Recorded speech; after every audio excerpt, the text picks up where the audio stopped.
السلام علیکم ورحمۃ اللہ وبرکاتہ۔ محترم سامعین، خواتین و حضرات، اجالا چاندنی امید اسلامک چینل سے میں ویڈیو لے کر حاضر ہوا ہوں۔ میرے چینل کو سبسکرائب کریں، واچ کریں، زیادہ سے زیادہ واچ کریں، کمنٹس کریں اور شیئر بھی کریں۔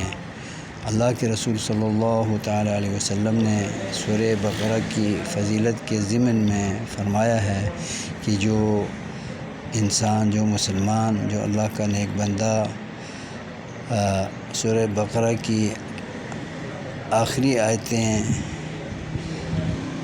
تلاوت کرے گا، پڑھے گا اور ان کے معانی و مطالب پر غور کرتے ہوئے للہ ما فی السماوات و ما فی الارض وان تبدوا ما فی انفسکم او تخفوہ یحاسبکم بہ اللہ سے لے کر آخر تک جو پڑھے گا تو وہ اللہ کی حفظ و امان میں ہوگا۔